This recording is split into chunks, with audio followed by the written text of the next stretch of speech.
repente, como yo estoy como host, no sé si... O si tú lo puedes grabar. Ya está grabando. Ajá. Excelente, excelente. Así ya lo vuelvo a ver y lo vuelvo a ver y, Ujú. Y no me peiné, buenísimo. no te preocupes. Ok, listo, sí, sí está grabando. Ok, está bien, Edgar.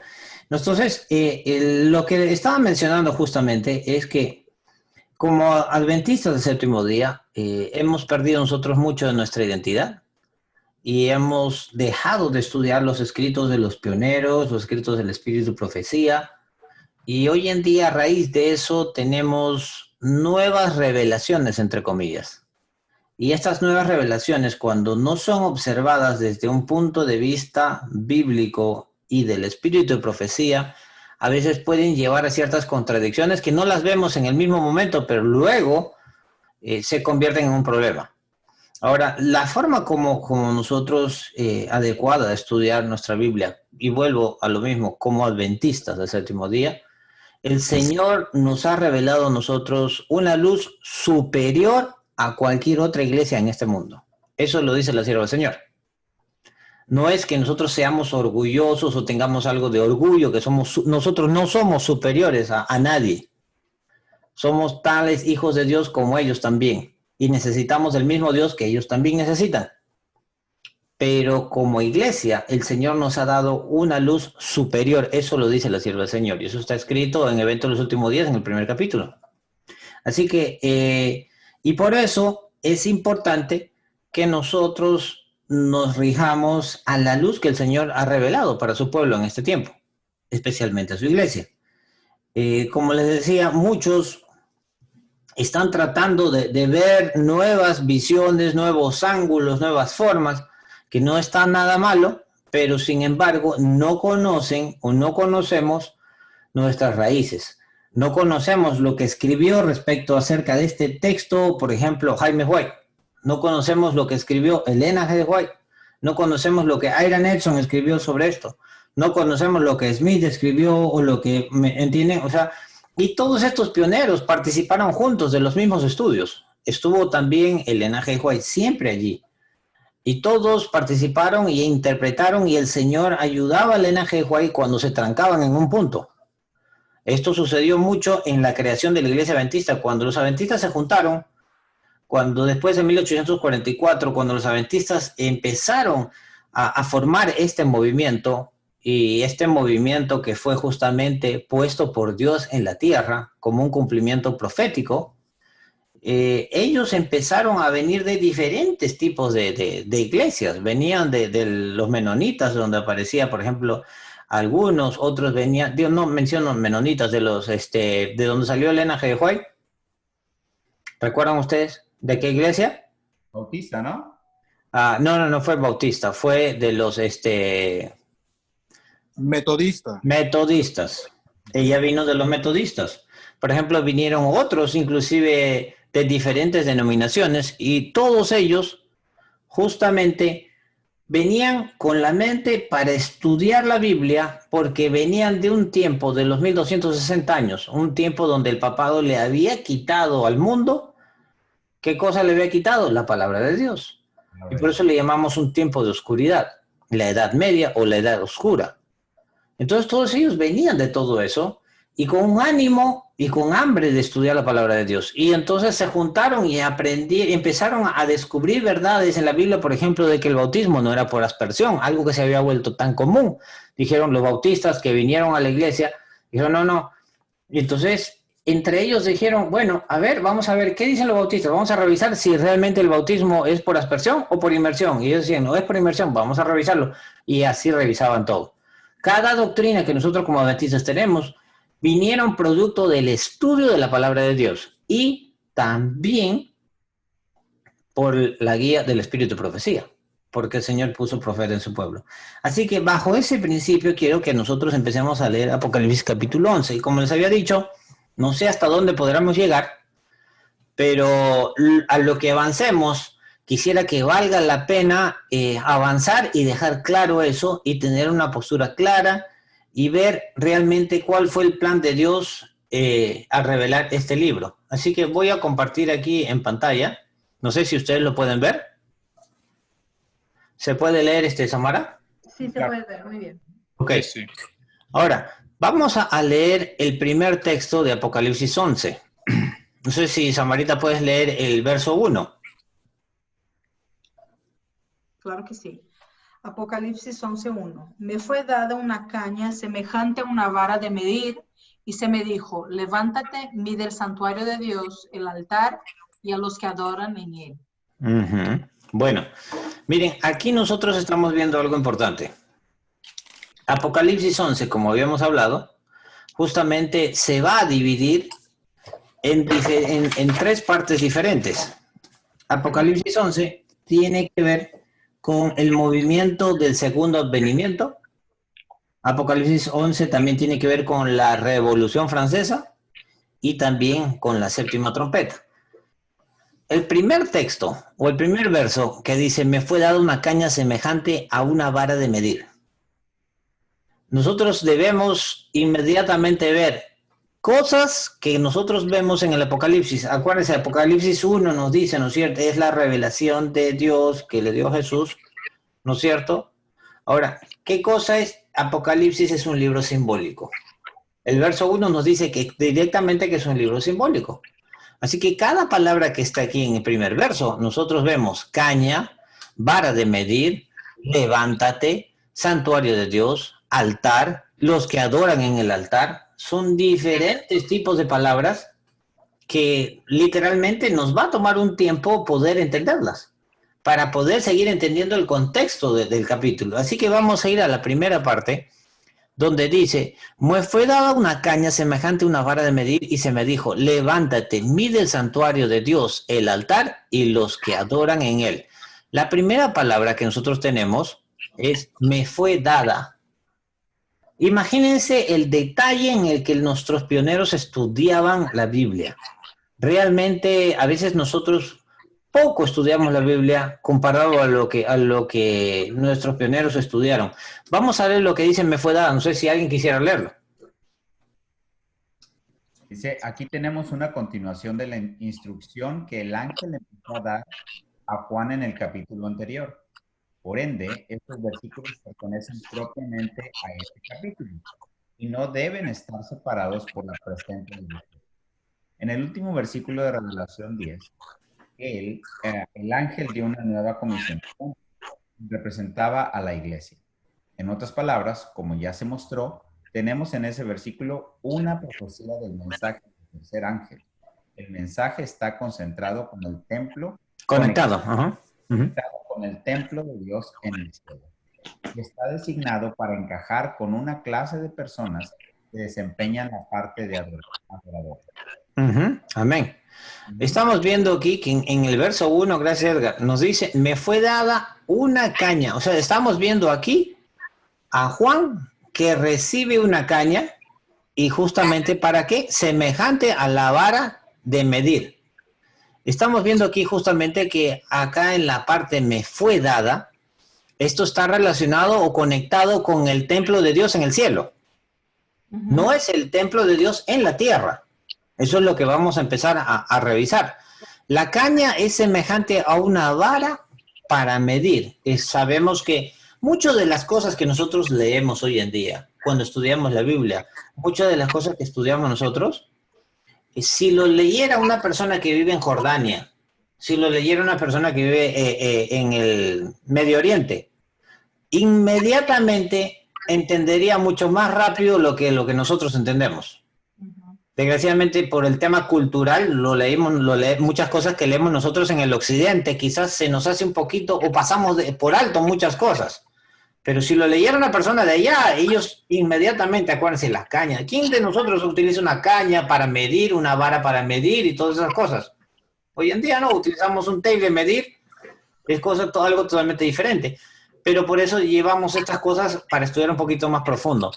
Miren, la caña semejante a una vara para medir. No sé si, Samara, tú lo podrías leer.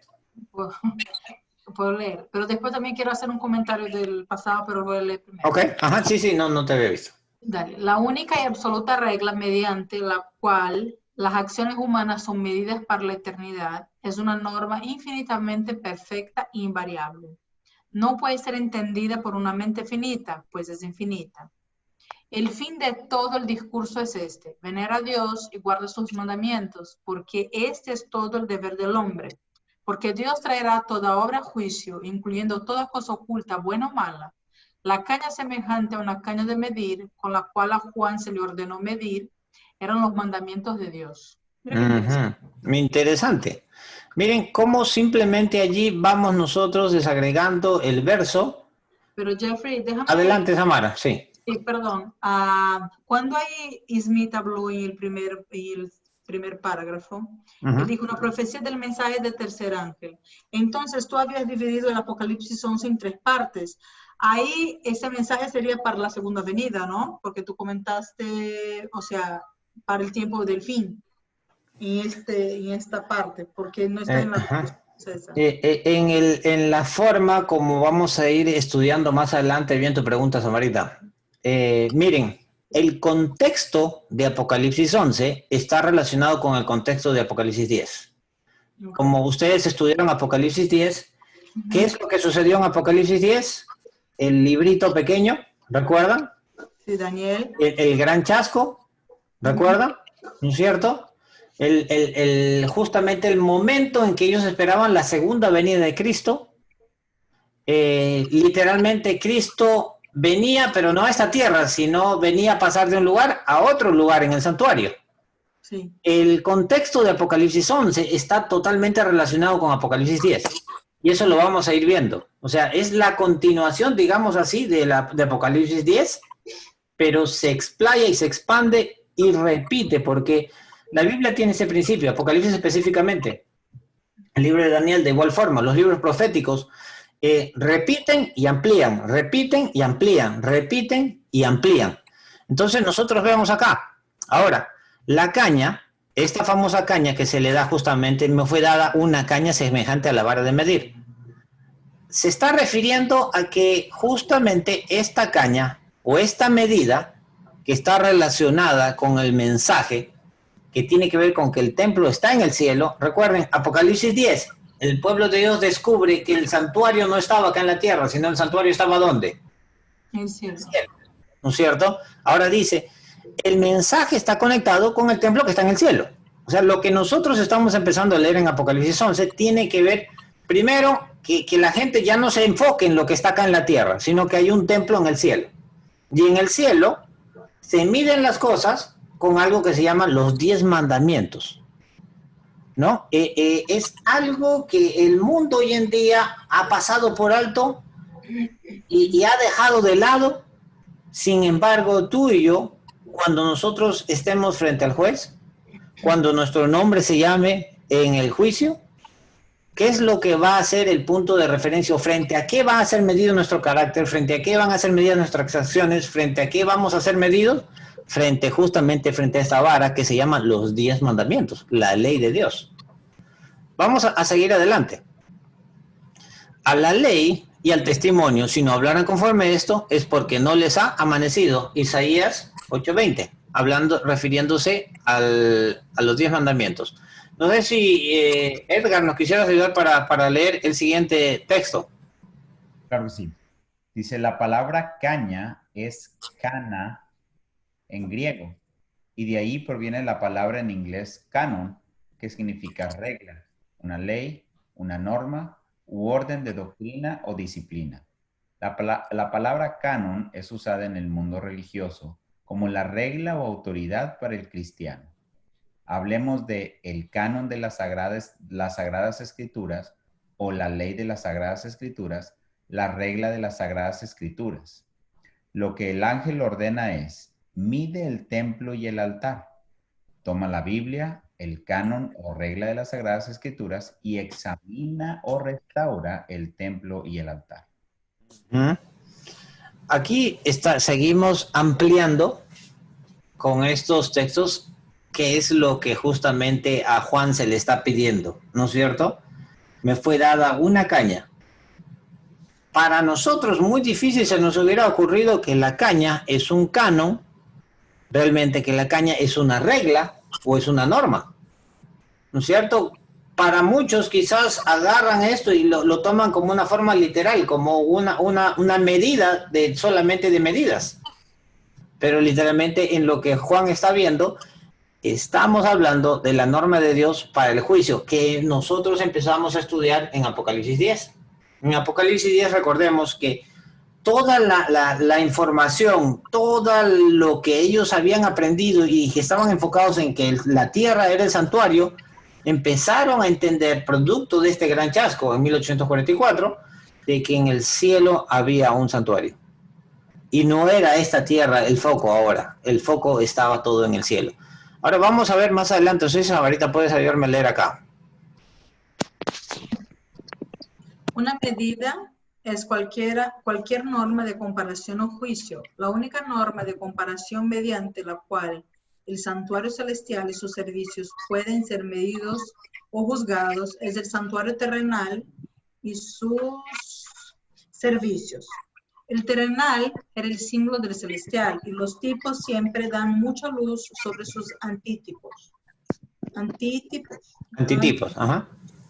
Cuando Moisés construyó el tabernáculo y estableció sus servicios, Jeff, deja de mover que me estoy mareando. Ok. Por favor. Cuando Moisés construyó el tabernáculo y estableció sus servicios, se le advirtió que atentamente siguiera el patrón o modelo de las cosas celestiales. Eso está en Éxodo 25, 8, 9 y 40. Lo terrenal y típico era un cuadro en miniatura del celestial y antitípico, y es por ende vara medidora mediante la cual se mide lo celestial. La mayor parte de nuestro conocimiento respecto al santuario celestial y el ministerio sacerdotal de Cristo se ha conseguido a través del estudio de los tipos. ¿Quieres decirnos un poquito eso de tipos y antitipos? Es nomás como si fuera la imagen reflejada, ¿verdad? Y sí, en la Biblia nosotros utilizamos el término tipo y antitipo. Por ejemplo, en el santuario terrenal, al que se le dio a Moisés, de acuerdo a Hebreos 8, ¿no es cierto? De acuerdo a Levíticos 16, cuando se le muestra cómo preparar el santuario. En el santuario terrenal, por ejemplo, había un cordero que era sacrificado. Este cordero, ¿qué cosa era? Era el tipo. ¿Cierto? Y se le llama tipo o sombra. O sea, el tipo es aquello que reflejaba lo que había de venir. O sea, el Cordero era el tipo y Cristo, cuando vino, Cristo fue el antitipo. ¿No es cierto? El santuario terrenal al que se está refiriendo acá, el santuario terrenal era el tipo. El antitipo es el santuario, el modelo original que estaba en el cielo. ¿No es cierto? Entonces, cuando aquí se nos está refiriendo justamente que lo terrenal y típico era un cuadro en miniatura de lo celestial y antitípico, es por ende la vara medidora mediante la cual se mide lo celestial. O sea, quiere decir, por lo último que decía, ¿no es cierto? Todo lo que nosotros hemos aprendido sobre el santuario celestial lo debemos al tipo. Porque en el tipo aprendimos, por ejemplo, que el santuario celestial tiene 3 cámaras, el patio, el lugar santo, el lugar santísimo. Por el tipo aprendimos que en el santuario terrenal, por ejemplo, el cordero era sacrificado en el patio. Por el tipo aprendimos, por ejemplo, que había un servicio matutino y un servicio vespertino. Por el tipo aprendimos, por ejemplo, que el sumo sacerdote entraba una sola vez al lugar santísimo una vez al año, en el día de la expiación o el Yom Kippur, ¿no es cierto? Este tipo que nosotros conocemos en la tierra reflejaba las actividades que se hacían en el cielo o que se iban a hacer en el cielo eventualmente, ¿no? Todo el mensaje del santuario que tenemos nosotros como adventistas del séptimo día está literalmente envuelto en todas las páginas de la Biblia. El santuario no solamente está en Levítico, no solamente está en Éxodo, el santuario está justamente desde el Génesis hasta el Apocalipsis. Podemos ver el mensaje del santuario. O sea, todo lo que Cristo está haciendo en el cielo, la labor que está haciendo en el cielo, ese antitipo es justamente reflejo de lo que el Señor nos había mostrado acá en la tierra. O sea, lo conocimos mediante el santuario aquí en la tierra. Y ahora, justamente, esto se trae a colación respecto al texto que nosotros habíamos leído inicialmente. Me fue dada una caña semejante a una vara de medir. Vemos que se le otorgó una forma de medir las cosas, conocida como la tabla de los 10 mandamientos. Y se me dijo, dice, levántate y mide el santuario. Vamos a entender ahora, mide el santuario. ¿Qué es lo que quiere decir mide el santuario? Pero antes vamos a ver la palabra levántate. ¿Por qué le dice levántate? Acá, no sé si me podrían ayudar acá a leer, alguien que quisiera leer, si no es el hermano Edgar o Samarita o alguien más que esté en pantalla. De repente Gina o cualquiera que pueda leer, o si no, seguimos nomás con los que están ahí. Dani. ¿Y aquí hay que leer? Bueno, ok. Está señalado ahí en la pantalla. Ajá. El ángel y levántate. Ya, yo leo esta Gina, después tú la otra. Ok. El ángel es el mismo ángel que en Apocalipsis 10 conversaba con Juan, el cual es Cristo Jesús. Ajá. Levántate. Los desanimados adoradores tras el índice de octubre. El incidente. El incidente de octubre, 1844, habrían de levantarse y resplandecer, pues les había llegado nueva luz, y la gloria del Señor habría de estar sobre ellos. Isaías 61. Y esa luz entrañaba un mensaje más poderoso, que iluminaría al mundo entero con su gloria. Apocalipsis 18:1. Resplandecería en su fulgor en la hora más oscura de la historia humana. Amén. Amén. Gracias, Dani. No sé cuántos se emocionan realmente, si ustedes se emocionan al leer estas palabras. Miren, el pueblo, este pueblo que lo traducen aquí como adoradores, estos hombres que dieron su vida por este mensaje. Y cuando digo dieron su vida es, literalmente lo hicieron. Vendieron todo lo que tenían, dieron todo lo que tenían para que este mensaje empiece a entregarse a todo el mundo. Y ellos recibieron un chasco que nosotros lo conocemos en Apocalipsis 10. Ahora, nos dice que Cristo es este ángel que le está trayendo a Juan este mensaje y le está diciendo, levántate. ¿A quién le dicen que se levante? A alguien que se ha caído, ¿no es cierto? Y ellos justamente, pues cayeron y cayeron fuerte, ¿no? La caída de ellos fue fuerte porque justamente cuando estudiamos Apocalipsis 10 dice que este librito fue dulce a su boca.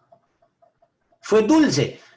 La palabra dulce, la palabra miel en la Biblia, cada vez que nosotros estudiamos la Biblia, la palabra miel quiere decir, está relacionada siempre con la palabra profecías. La miel, el dulce, es profecías en la Biblia. ¿Recuerdan ustedes en el libro de Isaías cuando se le dice a María, el ángel le dice a María, ¿no es cierto? Y el niño que concebirás será Jesús y salvará al mundo de su pecado. Y más adelante el siguiente texto que casi todos olvidamos de leer, el siguiente verso dice, y este niño comerá leche, mantequilla y miel, y esta alimentación le ayudará para discernir entre lo bueno y lo malo. En un aspecto literal, Cristo debía tener una alimentación saludable para discernir entre lo bueno y lo malo. Eso dice la Biblia. Imagínense. Su alimentación. En un aspecto simbólico, Cristo tenía que consumir mantequilla y miel. Si hablamos de la miel, Cristo era experto en profecías. Él estudiaba y uno de sus libros más favoritos, nos dice el siervo del Señor, que era el libro de Isaías. Se lo sabía de memoria. ¿No es cierto? Lo recitó cuando fue al templo. Ahora, ¿qué cosa quiere decir que él también debía comer mantequilla? ¿Se han puesto a pensar en eso? Era la pregunta que te iba a hacer. ¿Y la mantequilla qué significa? Ajá. Justamente el sábado estuve en una iglesia, estuvimos predicando allá y bueno, estudiamos la Biblia casi por 2 horas, ¿no? Y con la Biblia y la Biblia. Y una de las personas me decía, pero hermano, ¿por qué tanto tenemos que agarrar la Biblia, ¿no es cierto? ¿Y por qué no nos cuentan una historia mejor? Yo les digo, si nosotros no estudiamos la palabra de Dios, mis palabras no tienen poder para salvar a nadie. Es la palabra de Dios la que nos salva. Mis historias no le van a servir de nada cuando ustedes estén frente al juez. La palabra de Dios tiene poder para salvarnos. Miren, la mantequilla, no sé si alguno de ustedes ha tenido la oportunidad de vivir en una granja o ver más o menos cómo se prepara la mantequilla. ¿Alguno de ustedes tiene una idea cómo se prepara la mantequilla? Se bate la nata. Ujú. De arriba la grasa. Se agarra la leche y se empieza ¿a qué? A batir, ¿no es cierto? Y de tanto batir se forma la mantequilla. Cuando yo agarro mi Biblia y agarro y voy de aquí para allá y de aquí para allá y reviso mi Biblia verso versus verso, versículo, capítulo versus versículo, ¿qué cosa estoy haciendo con mi Biblia? Estoy batiendo. Esto me va a producir mantequilla y la mantequilla va a ser justamente nutritiva para mí. Dos cosas que a Cristo le beneficiaban y dos cosas que Cristo disfrutaba hacer. Comía miel. Él estudiaba las profecías. Y Cristo manejaba su Biblia, que para él el Pentateuco, o los libros que tenía en ese tiempo, Cristo los estudiaba, los leía. Cristo pasaba tiempo estudiando la palabra de Dios. Él hacía mantequilla. Y eso es lo que nosotros hacemos. Cuando la sierva del Señor nos dice, cuando estudiamos la Biblia, estudiamos un texto versus otro texto. Una palabra versus otra palabra. La Biblia se explica así sola. Nosotros no podemos buscar otra cosa fuera de la Biblia porque el Señor dejó todo allí en la Biblia y la Biblia se explica así sola. Entonces, miren lo que estamos viendo acá. Estas personas habían caído justamente por el tema de 1844, pero el Señor les da ahora, como habíamos leído en Apocalipsis 10, les dice, profetiza de nuevo. ¿Recuerdan? ¿Recuerdan lo que sucedió justamente en Apocalipsis 10? El Señor les dice, profetiza de nuevo al pueblo. Esto, levántate, es justamente, eso es lo que les está diciendo. El profetiza de nuevo de Apocalipsis 10 continúa en el mensaje de Apocalipsis 11, levántate. El profetiza de nuevo tiene que ver con este primer verso, levántate. ¿Y quién le está diciendo levántate? El mismo Cristo. ¿Y para qué tenían que levantarse? ¿Cuál fue la razón o qué es lo que sucedió después de que el pueblo de Dios se levantó? Después de 1844, cuando entendieron el tema del santuario, de que el santuario estaba en el cielo, para profetizar de nuevo. ¿Y qué es lo que tenían que profetizar? Dice, esa luz, y esa luz entrañaba un mensaje más poderoso que iluminaría al mundo entero con su gloria. Resplandecería con su fulgor en toda la hora más oscura de la historia humana. Yo no sé si no nos emociona esto, no sé qué más nos podría emocionar, porque realmente el pueblo en que tú y yo formamos es un pueblo que tiene un mensaje encomendado directamente por Cristo. Y el Señor nos ha pedido a nosotros también, levántate, levantémonos y prediquemos este mensaje. Miren, más adelante, no sé si Gina, creo que nuestra hermana Gina iba a leer, quisiera que nos ayude a leer allí, en esa partecita. Sí, la que dice mide. Levántate, que está marcadito en azul. Perdón, ok. Levántate, resplandece, que ha venido tu lumbre, y la gloria del Eterno ha nacido sobre ti. Porque tinieblas cubrirán la tierra y oscuridad las naciones, pero sobre ti nacerá el Eterno, y sobre ti será vista su gloria. Isaías 60, 1 y 2. La orden levantar indice que el pueblo adventista se encontraba chasqueado y cabizbajo, con la tristeza y desencanto, que la obra misionera activa había terminado porque pensaba que en su tierra se había acabado. Pensaban que su tarea se había acabado, ¿no es cierto? Miren, qué hermoso mensaje acá nosotros estamos viendo cuando dice, me fue dada una caña semejante a una vara de medir. ¿Tenemos una idea mejor de lo que le está diciendo el Señor? Me fue dada una caña semejante a una vara de medir.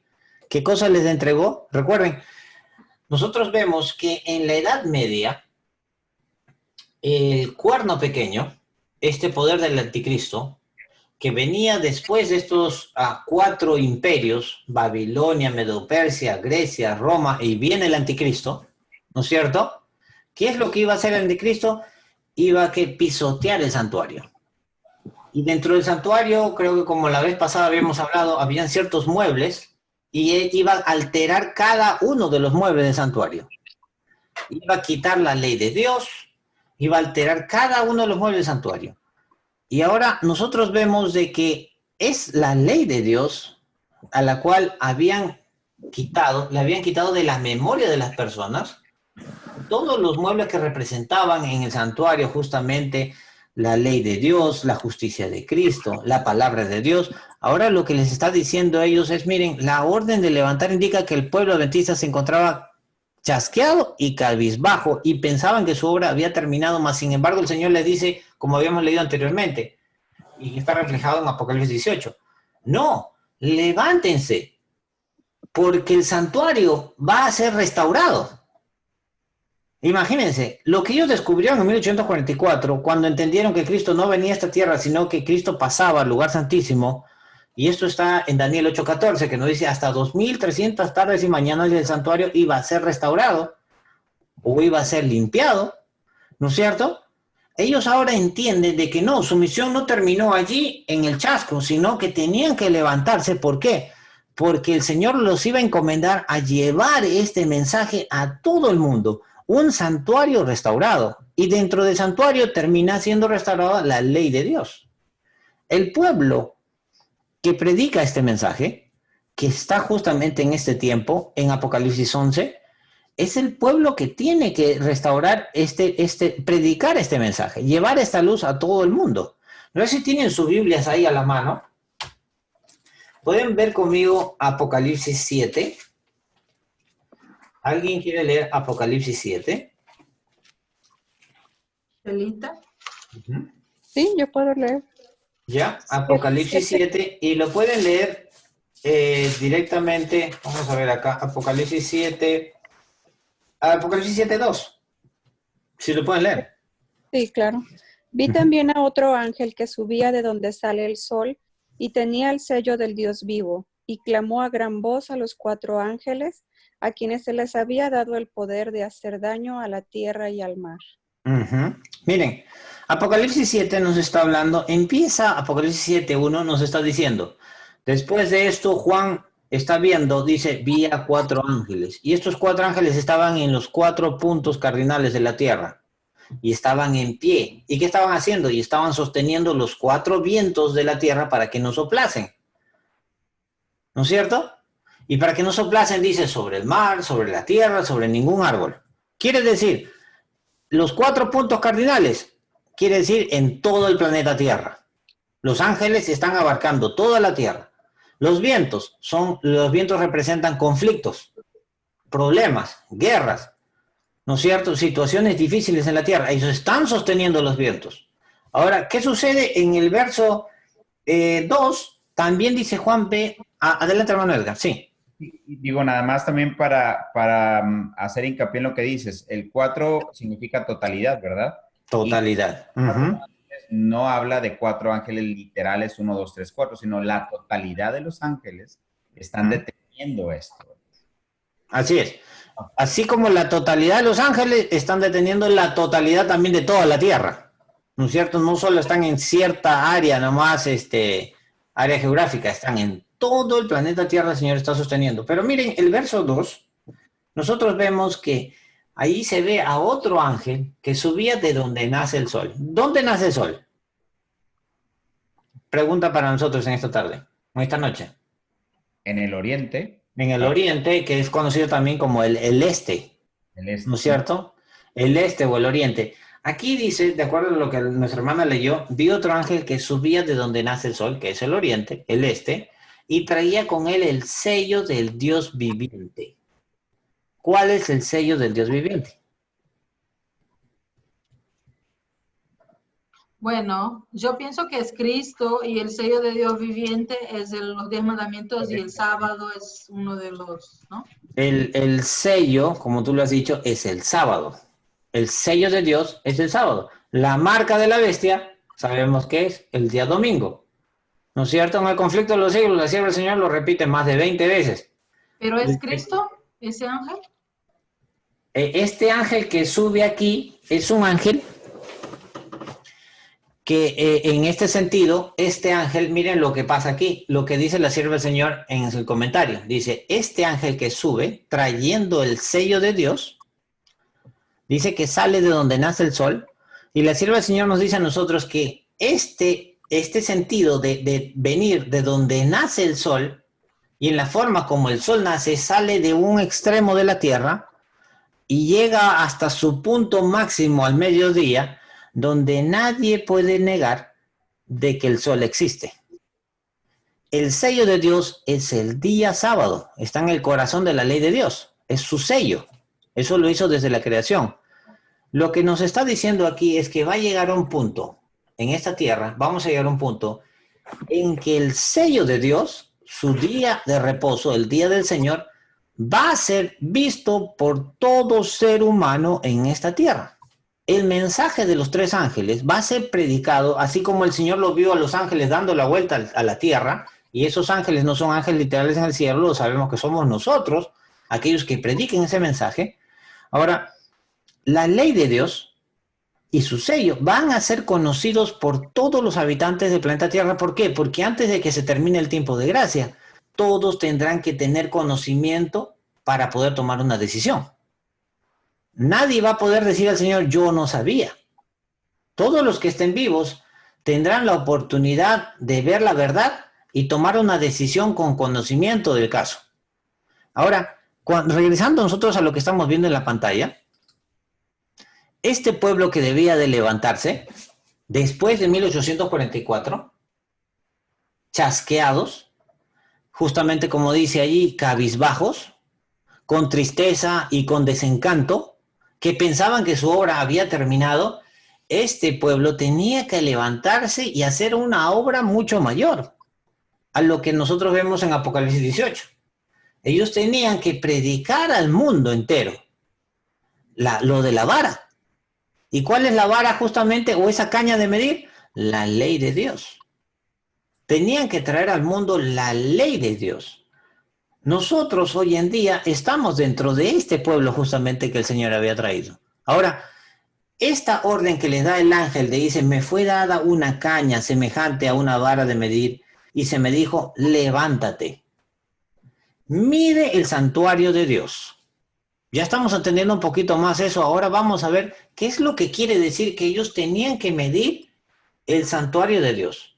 Medir en la iglesia aquí en la tierra, medir el santuario en el cielo. Cuando hemos leído el santuario, estamos entendiendo cuando dice el santuario de Dios, ¿se está refiriendo al santuario que estaba en la tierra o se está refiriendo al santuario que está en el cielo?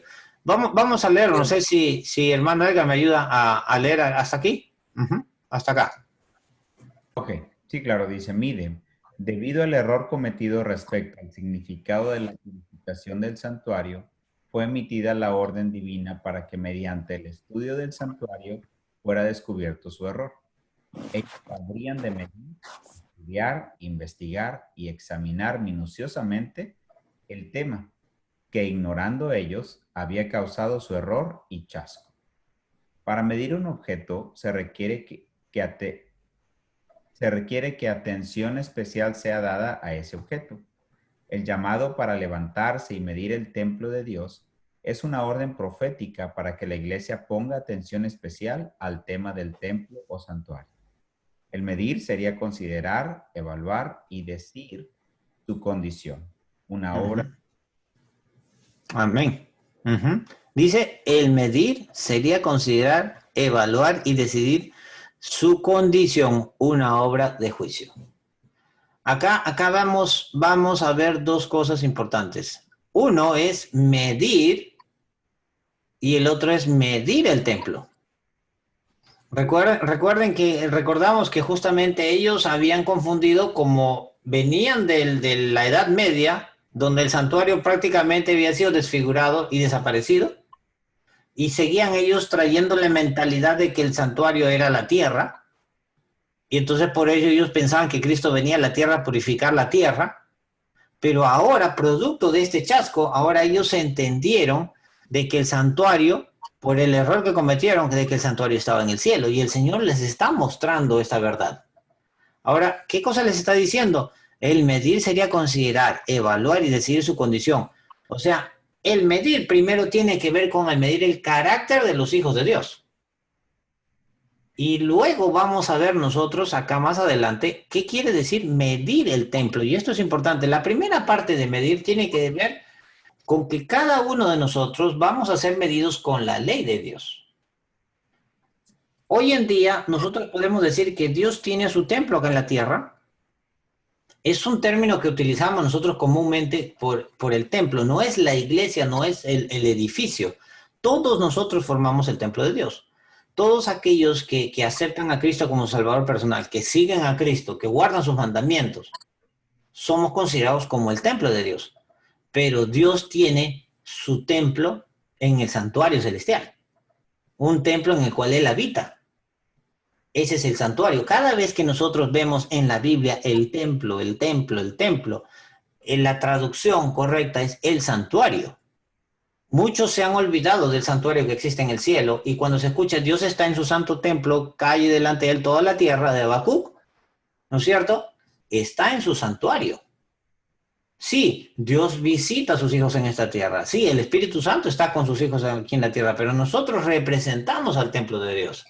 Pero el templo verdadero de Dios, de acuerdo a Hebreos 8, 1 y 2, nos dice que está en ¿dónde? Un templo que no fue construido por manos de hombre, sino que Él mismo lo levantó, está en el cielo. Ahora mire, vamos a ver lo que quiere decir medir el templo. No sé si, Samarita, me puedes ayudar a leer aquí. Sí. Medí el templo. Fue justo el día siguiente después del chasco de 1844 que los que atravesaron esa experiencia... Déjame ir, no te marees. Cierra los ojos, voy a mover. Y ya sabes que yo se me mareo. Okay. Recibieron una visión del santuario en el cielo y la obra de Cristo a favor de la humanidad. Entonces fue que este pueblo recibió un nuevo vistazo del propósito y obra de Cristo y del santuario en el cielo y del método mediante el cual el pueblo de Dios es juzgado. El templo, el altar y los que adoran en él. La verdad concerniente al templo y el altar se ha perdido en la iglesia cristiana. En el Antiguo Testamento, el profeta Daniel había revelado que el anticristo era el responsable de lo siguiente. Aún contra el príncipe del ejército se engrandeció y quitó el continuo, y el lugar de su santuario fue echado por tierra. El santuario. Ajá. Sí, bueno, santuario fue echado por tierra. Antes de entrar justamente a ver el tema justamente de el templo, el altar y los que adoran en él, que eso está todavía en el primer verso, seguimos allí, vemos que recibieron una visión de santuario en el cielo y de la obra de Cristo a favor de la humanidad. ¿Qué es lo que estamos viendo aquí? Cuando se le dice, me fue dada una caña semejante a una vara de medir y se me dijo, levántate, mide el santuario de Dios. ¿Qué es lo que está diciendo? El mide tiene que ver con medirnos a nosotros en primera instancia. Vamos a ser medidos por nuestro carácter. Vamos a ser medidos por lo que nosotros estamos haciendo en nuestro diario vivir. Quiero leerles acá un texto que está en... les voy a dar el texto, está en Mensajes Selectos, página 4, escrito en 1888. Midiendo a la Iglesia de Dios. El gran juicio se ha estado llevando a cabo. Desde hace algún tiempo, ahora el Señor dice, el gran juicio se ha estado llevando a cabo y desde hace algún tiempo, ella dice. Ahora el Señor dice, mide el templo y a los que adoran en él, mientras recorréis las calles haciendo vuestros negocios. Recordad que Dios os está midiendo. Mientras desempeñáis vuestros deberes en el hogar, mientras conversáis, Dios os está midiendo. Recordad que vuestras palabras y acciones están siendo fotografiadas en los libros del cielo, así como el artista reproduce el rostro en una placa pulida. Esta es la obra que se lleva a cabo. Medir el templo y a los adoradores, a los que adoran en él, para ver quiénes permanecen firmes en el último día. Los que permanezcan firmes tendrán una cómoda entrada en el reino de nuestro Señor y Salvador Jesucristo. Miren, voy a repetir eso, los que permanezcan firmes tendrán una cómoda entrada en el reino de nuestro Señor y Salvador Jesucristo. Cuando hagamos nuestra obra, recordemos que hay uno que está observando y midiendo el espíritu con que lo estamos haciendo. ¿No haremos que el Señor nos acompañe en nuestra vida cotidiana, en nuestra obra secular y en nuestros deberes domésticos? Entonces debemos abandonar en el nombre de Dios todo lo que no es necesario, todas las murmuraciones, visitas inútiles y presentarnos como siervos del Dios viviente. Entendemos ahora cuando aquí, y esto está, lo repito, Mensajes Selectos, tomo 4, escrito en 1888. Vamos a ver nuevamente el verso 1. Dice, me fue dada una caña semejante a la vara de medir. Hemos visto la caña, semejante a una vara, es ¿qué cosa? La norma de Dios para juzgar la ley de Dios. Sí. Y se me dijo, levántate. ¿Entendimos el tema de levántate? ¿No es cierto? Amarrado con Apocalipsis 10, ellos tenían nuevamente que levantarse, levantar la cabeza nuevamente porque tenían una obra mayor reflejada justamente en Apocalipsis 18, ¿no es cierto? Una luz que tenía que llenar el mundo y tenían que profetizar de nuevo, ¿no es cierto? Y se les dijo, mide el santuario de Dios. Ese mide el santuario de Dios tiene que ver justamente de que ellos tenían, en primera instancia, iban a ser medidos ellos, como la sierva del Señor nos está diciendo. Ella se refiere a este texto y dice que cada acción que nosotros hagamos en esta tierra va a ser medida. ¿Y con qué se va a medir? Con la caña. ¿Y cuál es la caña? La tabla de los 10 mandamientos. Los mandamientos, la norma de Dios, la ley eterna de Dios del universo. Ahora, ¿qué más? Ahora ellos también en ese medir el santuario quiere decir entender de que en el cielo hay un santuario, y el medir el santuario es reconocer todo lo que Dios está haciendo en el santuario. Es interesante eso, ¿verdad? No sé si de repente tienen algún comentario o alguna pregunta. Disculpen que yo no he preguntado o alguien quiere hacer algún aporte. Eso es tan importante, el tema del juicio, o sea, porque el santuario es algo clave para poder realmente entender la profecía y entender lo que está pasando en el tiempo del fin. Y todo está tan asociado a las 7 fiestas del Antiguo Testamento con lo que va a pasar ahora, lo que está pasando en profecía. Entonces, ese era mi aporte, que realmente es muy, muy importante. Amén. No sé si alguien más A ver, entonces nada más para que me quede claro, cuando dice levántate y mide el templo es, si le cambiamos las palabras, levántate y reconoce. Exacto. ¿Verdad? Exacto, es la palabra más adecuada para poner ¿no es cierto? Reconoce primero que tú estás siendo medido y reconoce que existe un santuario en el cielo. Esa palabra se aplica justamente, ¿no? Tú reconoces que estás siendo medido en todo lo que haces, pero también reconoce ahora que en el cielo hay una obra que se está haciendo, ¿no es cierto? El medir el templo en el cielo, y más adelante lo muestra así. Ahora, para terminar, me gustaría, no sé si estamos ya con el tiempo avanzadito, pero me gustaría de repente, no sé, es un poquito más el tema del templo, el altar, porque aquí nosotros en el primer verso, ¿no es cierto? Dice, levántate, mide el santuario de Dios, el altar y a los que adoran con él. No sé si quisieran leer un poquito más para terminar con ese primer verso y de repente cuadrar allí, ¿qué les parece? Ok. ¿Estamos con tiempo? Sí. Me gustaría de repente, sí, ¿qué tal si leemos? Es que pedimos a nuestro invitado que nos termine el capítulo y quedamos en el primer versículo. Muchas gracias. No, pero está buenísimo.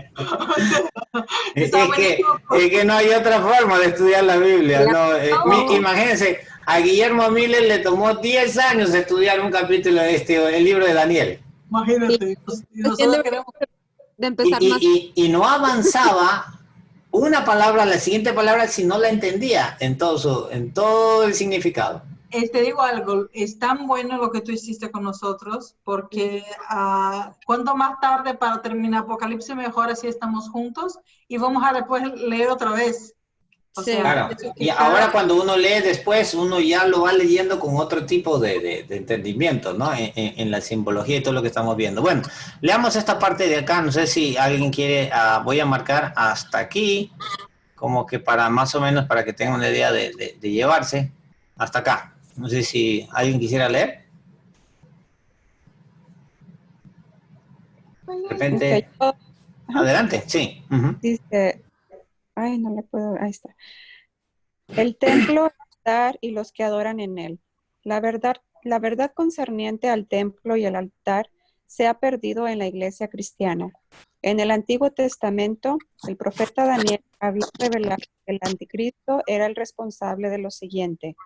Aún contra el príncipe del ejército se engrandeció y quitó el continuo y el lugar de su El santuario, ajá.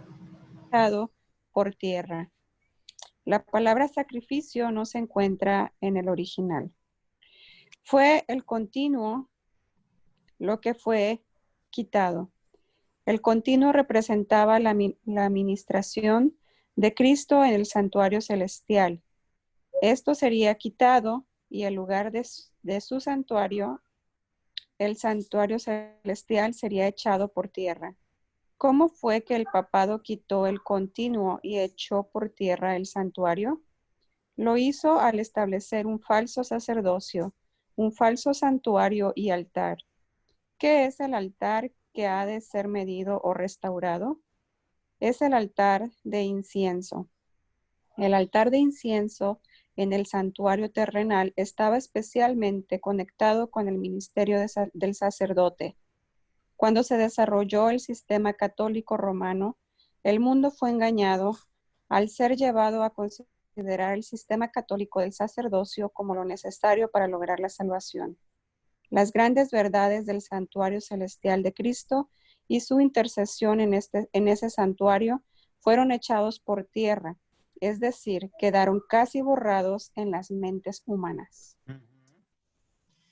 Miren, qué interesante es porque nosotros vemos aquí, le está diciendo a ese pueblo, levántate y mide el santuario, el altar, y todavía no hemos llegado, y a los que adoran en él. Mira, el medir el santuario celestial, el altar, es reconocer, como decía justamente mi hermano Edgar, reconocer el trabajo que Cristo está haciendo en el santuario, el trabajo de intercesión que Cristo está haciendo en el santuario. Medir en una forma quiere decir justamente entender lo que Cristo está haciendo por ti y por mí en este momento en el santuario. Y sabíamos que el Señor ordena a este pueblo ahora, ¿por qué? Porque el papado había borrado de las mentes de los seres humanos que existía un santuario. Tanto así que ellos inclusive pensaban que el santuario era la tierra. Ya ni siquiera se acordaban que había un santuario en el cielo. Bueno, vamos con la otra parte. No sé si Samara puedes ayudarme a leer hasta aquí.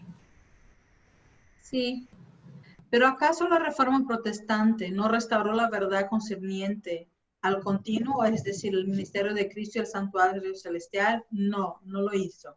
La reforma empezó la restauración de la verdad del evangelio, pero no la completó. Ellos enfatizaron el sacerdocio de los creyentes. El sacerdote de los creyentes es una verdad muy importante, pero los reformadores no tenían la luz sobre el santuario celestial y el sacerdote de Cristo arriba en el cielo. Esta verdad fue descubierta en 1844 como resultado del gran chasco. Cuando ocurrió ese chasco, llevó al pueblo de esta época a buscar el motivo.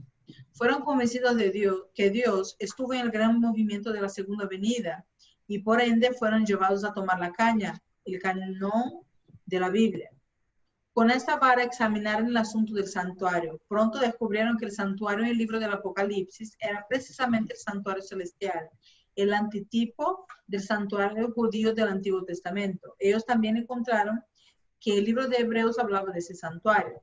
Amén. Qué interesante, ¿verdad? Miren cómo se va ahora armando todo y se está haciendo mucho más entendible. ¿Qué hacían ellos? Justamente nos están mostrando a nosotros que ni siquiera la Reforma restauró completamente el santuario.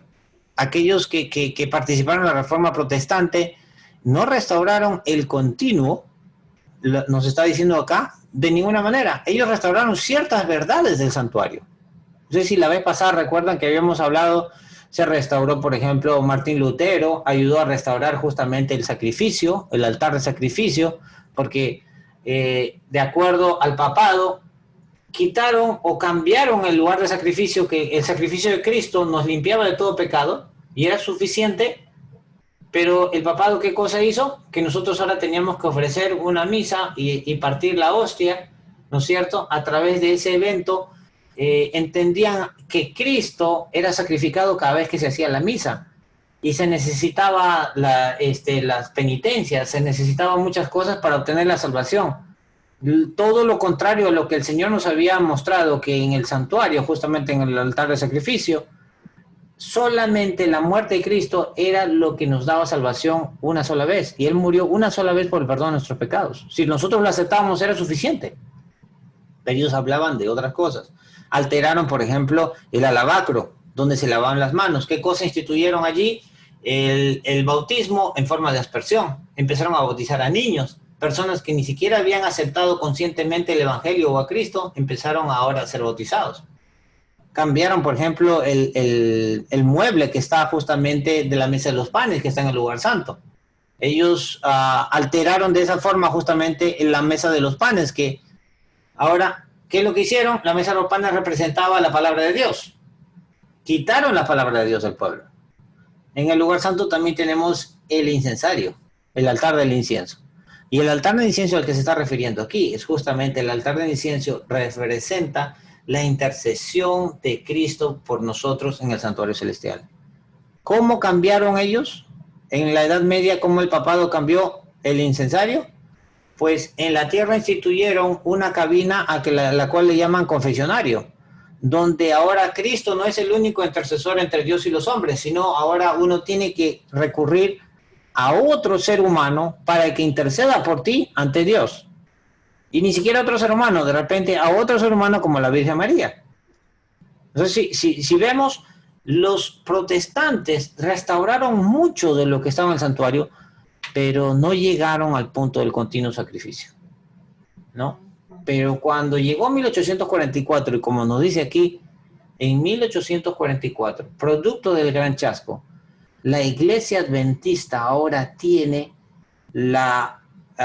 digamos, la potestad, pero también la obligación, y tiene también, digámoslo así, esa función importante de revelar al mundo un santuario completo restaurado, que tiene que ver con el altar de sacrificio, que tiene que ver con restaurar el continuo sacrificio de Cristo, o el continuo, la versión original decía continuo. ¿Qué tiene que ver? ¿Qué es eso? Con lo que Cristo está haciendo en el cielo. Ese es el trabajo de juez, el trabajo también de intercesor. Eso la Iglesia Adventista ahora lo predica, y esa es la verdad y el mensaje del santuario y el mensaje de la doctrina del santuario que nosotros tenemos. No sé si hasta aquí podríamos dejarlo. Esta es la primera página. Yo sé que ya se está haciendo tarde. Para mí también son las 11:13 aquí. Pero no sé, Samarita, hermano Edgar, para mí personalmente me encantaría quedarme, pero yo creo que podemos juntarnos nuevamente si ustedes desean, con Sí. gusto para seguir estudiando, pero espero que hasta aquí por lo menos hayamos de repente avanzado poquito, digámoslo así, en el primer verso, pero con gran luz. Pues, Jeffrey, nosotros te esperamos 19 veces, porque son 19 veces. Sí, exacto. Está bien, no importa, puedes quedar con nosotros, mira, nosotros felices como lombrices. Pero creo que la presencia de Jeffrey hay que tener cuidado porque así estudiamos menos. Tenemos que estudiar, chicos, seguir estudiando a full, porque a veces cuando alguien tiene un poquito más de conocimiento, uno medio que se queda cómodo, ¿no? Y escucha. Y creo que siempre el principal motivo es que todos estudiemos bastante y podamos discutir y que el Espíritu Santo nos ayude. Y nada, te agradecemos muchísimo, Jeffrey. Yo creo que nos quedamos en el primer versículo, pero fue una bendición, porque creo que nosotros no habíamos quedado tan explicados, ¿verdad, chicos? Siempre estuvimos bien. Edgar, no te escuchamos, estás ahí hablando hace rato, sí. No. No, es que estoy sin palabras igual. Sí, eso, no. Qué bendición, gracias. Amén. Gloria a Dios. Y bueno, estemos estudiando la palabra de Dios. Estos son momentos que nosotros necesitamos, como dice la Biblia, Vaya conmigo un ratito un texto de la Biblia antes de terminar en esta noche. Quisiera compartir con ustedes. En el libro de Lucas. Nada más, a mí me llama la atención, pero yo sé que el Señor tendrá su manera. Cuando dices que la luz, el sábado será puesto como el sol en el punto más alto donde todos sabrán de él. Y yo digo, bueno, para el cristiano es algo, se puede decir sencillo de saberlo. Pero para el Medio Oriente, para el asiático, para el hindú, me explico, o sea, digo, ¿cómo será esa luz llevada?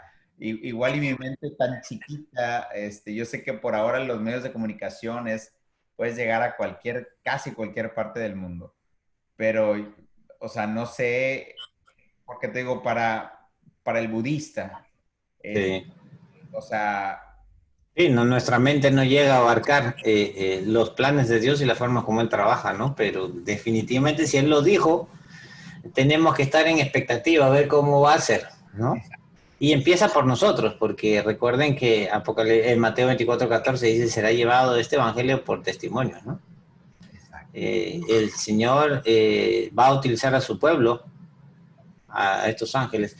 Miren, vayamos a Lucas 6:46, en el libro de Lucas, para terminar esta noche. Me gustaría leer esto con ustedes. Lucas capítulo 6, verso 46. Poderoso eso, ¿eh? Es cachetada directa, nos estás cerrando con una cachetada directa. Sí. Miren, dice aquí, ¿lo tienen a la mano? Sí. Dice Lucas 6:46, dice, ¿por qué me llamáis Señor, Señor, y no hacéis lo que yo digo? Todo aquel que viene a mí y oye mis palabras y las hace, os enseñaré a quién es semejante. Es semejante al hombre que edificó una casa y cavó profundamente y puso el fundamento sobre la roca. Y cuando vino un torrente, el río dio con ímpetu contra aquella casa, mas no la pudo mover porque estaba fundada sobre la roca. Miren, aquí el Señor nos está diciendo, ¿por qué me llaman Señor, Señor? Y no hacen lo que yo digo. Todo lo que dice, todo aquel que viene a mí y oye mis palabras y las hace, los enseñaré a quién es semejante. Es semejante al hombre que edificó una casa y cavó profundo. Miren, cuando Samara estaba hablando de estudiar la palabra de Dios, mis hermanos, es tiempo hoy en día que nosotros cavemos profundo. Muchos de nosotros nos levantamos en la mañana, hacemos una meditación de una matutina, en el mejor de los casos, leen una matutina, un devocional, un verso de la Biblia, y dicen, ya acabé profundo, y se van a hacer sus actividades del día. ¿Y qué dice? ¿Qué es lo que pasa? Viene el primer soplido del viento, ¿y qué pasó con esa persona? Cayó. Es algo que le llamamos nosotros en la vida militar un casualty, ¿no es cierto? Falleció en el campo de batalla. Cuando Pablo nos está hablando a nosotros que debiéramos ponernos la armadura de Dios, Pablo nos está diciendo que debemos fortalecer nuestros corazones primero. Él quiere fortalecer, el Señor quiere fortalecer nuestros corazones y después ponernos la armadura de Dios. El Señor nos está diciendo a nosotros ahí a través de Pablo que si te tienes que poner una armadura es porque eres un soldado. Amén. La armadura no se la ponen a los civiles. Yo por varios años fui militar, estuve en la Fuerza Aérea en el Perú y cuando hablo de militares es lo que estoy diciendo porque nosotros le llamamos a la gente que no es militar, le llamamos civiles, ¿no es cierto? Cuando éramos militares, los civiles, ¿no? Lo peor que tú puedes hacer es poner a un civil en medio de un campo de batalla, ¿no? Así es como suceden las muertes rápidamente allí, ¿no? Un civil no sabe qué hacer en campo de la batalla, en medio de la batalla. Hoy en día nosotros estamos viviendo una batalla, mis hermanos. Y esta batalla es como la Biblia nos dice, no es contra carne ni sangre, sino contra principados y potestades. Mi pelea no es contra mi esposa, contra mi hija, contra mi vecino, contra mi jefe, contra mi compañero de trabajo. Mi pelea es contra principados y potestades. Pero para estar en esa pelea, nosotros tenemos que entender que somos soldados. Nosotros vinimos a este mundo no a pasarla bien, no a disfrutar, no a tener vacaciones. Vinimos a este mundo y desde el momento en que abrimos nuestros ojos cada mañana estamos en una guerra constante. Todos los días que despertamos entramos al campo de batalla. Y eso también nuestros hijos debieran entender. Todos nosotros entramos al campo de batalla. Recuerden los valdenses, recuerdan ustedes cuando eran perseguidos, ellos instruían a sus hijos porque sabían que en cualquier momento podían perder su vida. Sabían que sus hijos tenían que ser soldados desde que tenían 5 años. Ya eran soldados.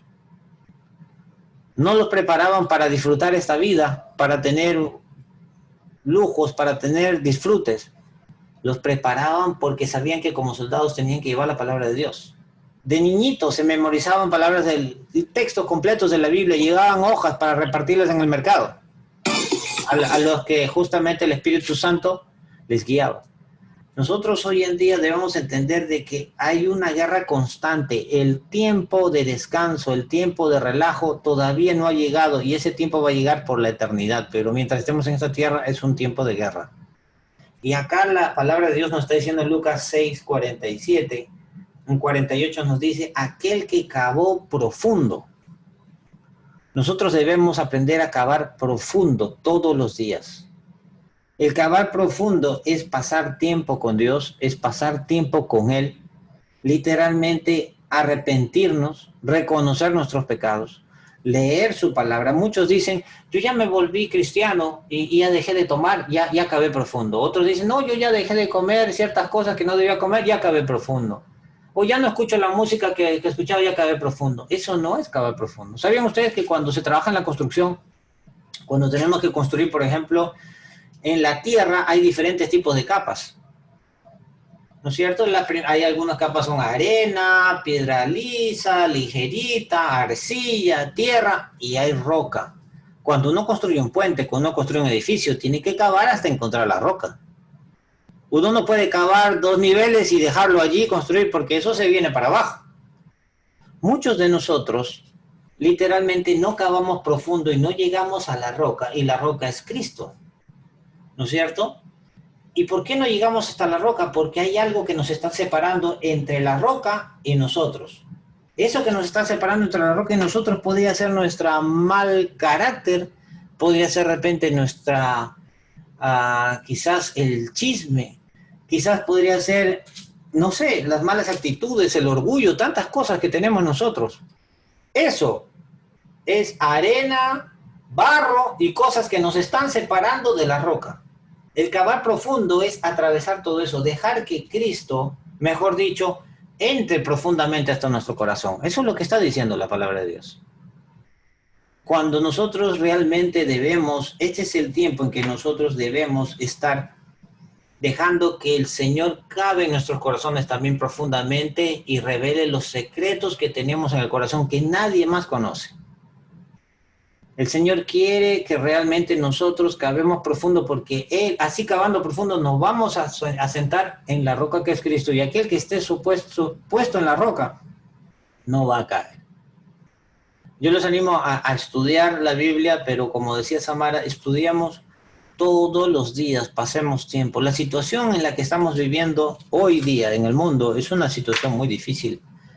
Pero la sierva del Señor nos dice que estas cosas están sucediendo para que nosotros levantemos nuestro rostro al cielo y reconozcamos que los eventos que están sucediendo nos hagan percatar a nosotros de que el Señor está haciendo una obra. Los juicios de Dios se están dando. Cristo, como acabamos de leer, está en el santuario y está haciendo un trabajo de juicio. ¿Me permiten leer un texto más esta noche para poder terminar? Sí. Vamos al libro de Jeremías 8:7. Miren, y con eso vamos a terminar esta noche. Cuando el Señor habla de que la iglesia de la Odisea, a la cual formamos nosotros, esta última iglesia se llama la iglesia del juicio, dice que ellos se creen que nosotros nos creemos tibios. ¿Nos creemos tibios? No, nos creemos ricos, que nos hemos enriquecido y no tenemos necesidad de nada, ¿verdad? Y el Señor dice, Miserable de ti, ¿no te das cuenta que eres pobre, desnudo y miserable? Miren lo que dice la Biblia respecto a nuestra condición hoy en día. Y es triste. Jeremías 8:7, no sé si lo puedes leer, Samarita. Sí. Aún la cigüeña en el cielo conoce su tiempo, y la tórtola, la grulla y la golondrina guardan el tiempo de su venida, pero mi pueblo no conoce el juicio de Jehová. Esta es la condición del pueblo de Dios de hoy. Miren, los animales, miran hay animales que son de sangre fría, hay animales que son de sangre caliente, y cuando llega el invierno empiezan a invernar. La naturaleza los lleva, justamente ven en el tiempo justamente lo que está sucediendo y eso los mueve a ellos. Y estos animales son de sangre fría y sangre caliente. Pero acá la Biblia nos dice que pero mi pueblo no conoce el juicio de Jehová. El pueblo que dice ser pueblo de Dios, el remanente de Dios, no conoce que Dios está haciendo sus juicios en este momento. Y esa es una condición nuestra. A veces me pongo a pensar, ¿será que de repente nosotros hemos jugado demasiado con el pecado? Que nos hemos degradado inclusive hasta debajo de las bestias del campo, porque inclusive las bestias del campo reconocen el tiempo. Pero nosotros, dice la palabra de Dios, mi pueblo no conoce los juicios de Jehová. Que no sea nuestra condición esa. Lo que está sucediendo hoy en día es justamente para que nos demos cuenta de que el Señor está por venir muy pronto. Y está por venir a buscar un pueblo que es semejante a Él. Cristo dijo en su palabra, y yo vendré pronto a buscar un pueblo que sea semejante a mí. Mis hermanos, que Dios los bendiga y gracias por la invitación y por ese ánimo. Los animo a que sigan estudiando, sigamos estudiando la palabra de Dios, pasemos tiempo en oración, pasemos tiempo estudiando la palabra de Dios personal, porque el Señor a cada uno de nosotros tiene una verdad que revelarnos, personalmente a cada uno. Así es. Amén. Gracias. Amén. Gracias, Jeffrey. Muchísimas gracias. Bueno, ¿alguien siente el deseo de orar para terminar? Edgar. Vamos a ver. Cariñoso y buen Dios, gracias nuevamente, Padre, porque sin lugar a dudas sentimos que tú nos hablas directamente, Señor. Tú utilizas en esta ocasión al hermano Jeffrey para poder hablarnos, Señor, directamente a nuestro corazón, a nuestra mente, Señor. Gracias, gracias, gracias, porque nos das esa gran oportunidad, porque podemos sentir de tu amor, Señor, que estás preocupado por nosotros, porque esta reunión no es casualidad, porque el apartar este tiempo, Señor, no es, sin lugar a dudas, Señor, está guiado por tu Espíritu Santo, y le doy gracias, te doy gracias, Señor. Ayúdanos, Señor, para que esto no caiga en saco roto, para que lo podamos discernir, lo podamos aplicar, lo podamos aprender, atesorar, pero más que nada, Señor, compartir, para que lo podamos ser esa luz que tú quieres que seamos, podamos levantarnos y trabajar, Señor, primero que nada, entregando nuestra vida a ti cada día y compartiendo, Señor, más que nada con nuestras acciones y con nuestras palabras, Señor, de que tú eres nuestro Dios y que te estamos esperando y queremos que pronto vengas. Gracias, Dios, nuevamente por todo lo que nos da, Señor, muchas de las veces sin merecernos. Gracias porque enviaste a tu Hijo a morir por nosotros y que solo por eso, Señor, podemos acudir a ti. Gracias porque tienes a tu Hijo intercediendo por nosotros en este momento, Señor. Ayúdanos a poner nuestra parte para que podamos ser dignos de esa patria celestial que tú has guardado para nosotros. Ayúdanos a hacer esa luz, principalmente con nuestra familia, nuestros hijos, nuestros seres queridos alrededor y con el mundo. En Jesús lo pedimos todo. Amén. Amén. Amén. Muchas gracias. Muchas gracias. Buenas noches. Ya es tarde para nosotros y más para Jeffrey. Gracias por tu tiempo, cuñado. Sí, la verdad que sí. Amén. Bendiciones. Gracias a ustedes también. Gracias, y Cachito. Feliz semana a todos. que Dios los bendiga. Cuídense. Chaito. Hermano Edgar, ahí le pasé el host para que corte. Ah, ok. Chao. Chao, Chaito. Ok, bye bye. Gracias. Chao, cachito. Bye. Chao. Chao, chao.